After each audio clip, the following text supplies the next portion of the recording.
Hey, come here.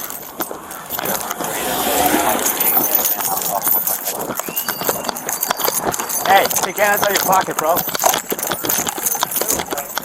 Take your hands out of your pocket, bro. Take your hands out of your pocket. It's not a gun, bro. Welcome back to the Civil Rights Lawyer channel, where worst case scenario, you learn something about your constitutional rights. We've all seen the recent shooting footage out of Ohio, but that may have been overshadowed by another recent case where body cam footage was just released from the LAPD. Body cam footage reveals that just before officers shot an unarmed man holding an automotive part, that one of the officers said to the others, "It's not a gun, bro, it's a gun." I censored the graphic parts, but I left what you need to see for the legal analysis, so take a look and then we'll talk about the law. Southwest Division officers responded to a radio call of an assault with a deadly weapon suspect in the 4100 block of Edge Hill Drive. The suspect was reported to be armed with a black semi-automatic handgun. By the way, this is coming from YouTube content that's being put out by the LAPD like some other large agencies. It's actually pretty well done, and it's great for the public to be able to see these things. But at the same time, it's also coming through a certain lens, so you have to pay attention to that. These are the 911 calls that they presented in that video. I don't know whether there were additional calls or whether these were the only calls received. Yeah, hi, I'm at 415 Edge Hill Drive, and I got a guy, a dark-skinned guy with dreadlocks. He has like a flannel shirt on. Edge Hill, and there is a male, white, black, Hispanic, or Asian. He's black with dreadlocks. He looks like he's a transient. Okay. And I told him to leave, and he pulled out a gun. Is he It was a still black, there? looked like a black semi-automatic gun. Yeah, he's in front of the trash cans. I told him to leave, and then he asked me, "You leave, I'll leave what I want. You can leave." And then all of a sudden, I saw a pistol in his hand. Hi, I just was called about a guy who's walking around with a gun, and I then saw police officers are looking for him, and I don't think they see him, but he just started walking up Degnan, just north of King, and I just wanted someone to get that information. Degnan, Degnan, just north of King, and I just saw him driving in the other direction. Southwest Units ADW suspect there now, 415 Edge Hill Drive. Suspect is a transient male, black dreadlocks, green long sleeve shirt, and black pants. Threatened PR with a black semi-automatic handgun. Instant 3676-3393. Stand by for additional. The reason the LAPD wanted you to hear those 911 calls, and the reason I wanted you to hear them, is because, as you'll read in any court opinion having to do with an officer-involved shooting or excessive force, they will say, we do not judge police officers with 20/20 hindsight. And that's absolutely true. What do they judge officers with? Well, that's the information that is known to the officer at the time of the encounter. Generally, that consists of whatever they were told by the dispatcher, which may or may not be the same thing as was told to the dispatcher by the 911 caller, which itself may or may not be true. So a lot of times we're dealing with a whole lot of misinformation. What is definitely clear here, though, is that there's a guy with a gun call, and there is some allegation that he had brandished a gun or threatened somebody with it. The officers didn't see any of that. Here we see what the officers actually did see once they arrived to the scene. While driving to the call, officers were several blocks away when they saw a person matching the description of the suspect walking on the sidewalk of Martin Luther King Boulevard, just east of Bronson Avenue. That suspect was later identified as Jermaine Petit.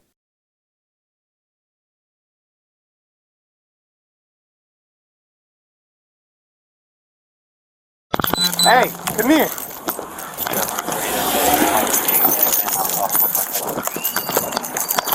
Hey, take your hands out of your pocket, bro. Take your hands out of your pocket, bro. Take your hands out of your pocket. It's not a gun, bro.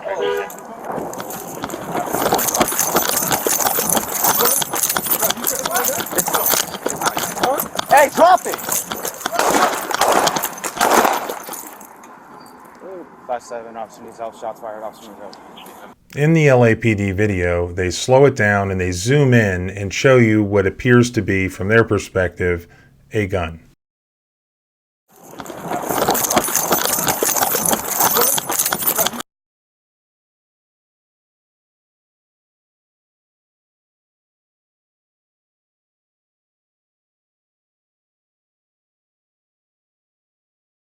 Hey, drop it!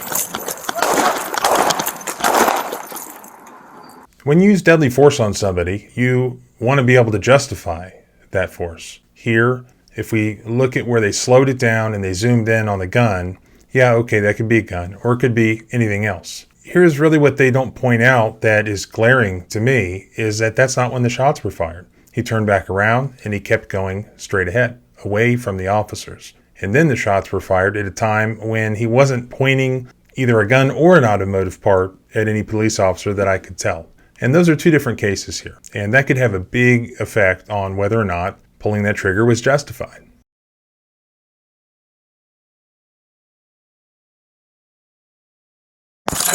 Get on the fucking wall. What's that in your hand? What's that in your fucking hand? Oh. What is? Bro, you trying to find a gun? Huh? Hey, drop it. Drop.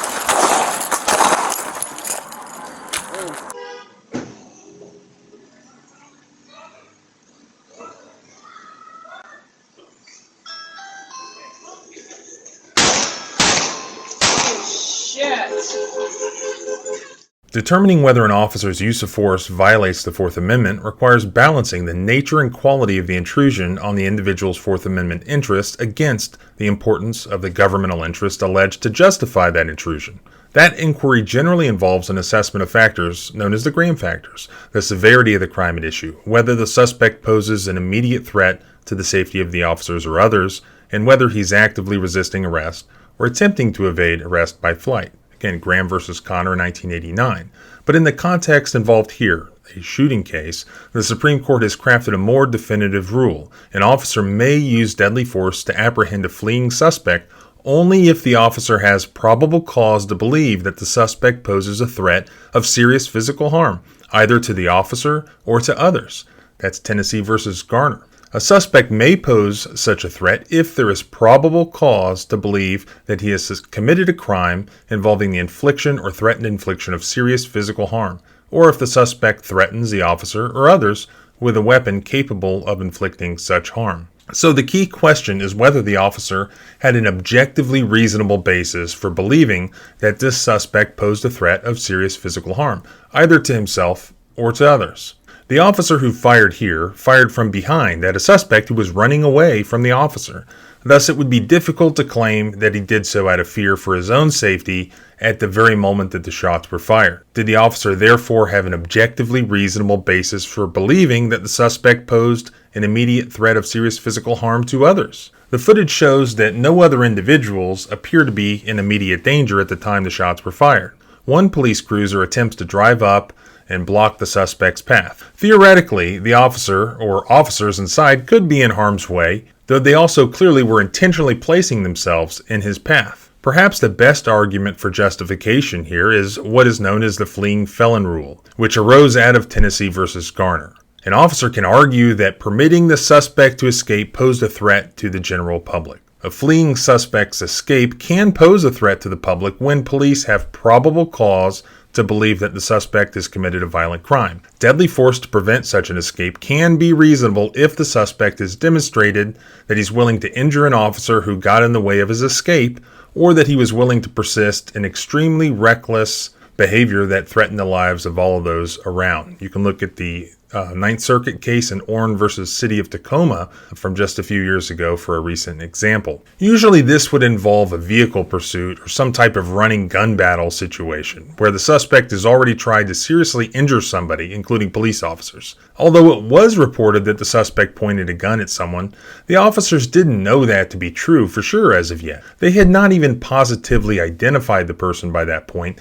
They hadn't observed him threaten anyone with a gun. They merely observed that he was holding something that could be a gun, and that he refused to stop and talk with them. There's no probable cause here for the officers to believe that this suspect had committed any serious crime, certainly not the reckless vehicle pursuit where he's crashing into people, trying to run people over, or running gun battle, anything like that. Now, this suspect wasn't given any warning of the imminent use of deadly force by the officers, and that has been required in prior Ninth Circuit cases. To the contrary here, the officers themselves were unsure of whether this man even had a gun. As we heard on the body cam footage, one of the officers said, "That's not a gun, bro," and it wasn't. At the end of the day, there is sufficient evidence here to deny qualified immunity and take the officer before a civil jury on an excessive force claim. The jury can decide whether the officer's claims, whatever they end up being, whether they're objectively reasonable. As always, thanks for watching. You'll find more information in the link below to my blog at thecivilrightslawyer.com. If you have a video you want me to see, please use the submission link either in this description or at the blog. If you want to learn more about these cases and your constitutional rights, please make sure to subscribe and hit the bell notification so you don't miss future updates or videos. Please also comment with your thoughts about this case. Do you think it was reasonable to shoot this man under these circumstances? If so, I'd really like to hear why.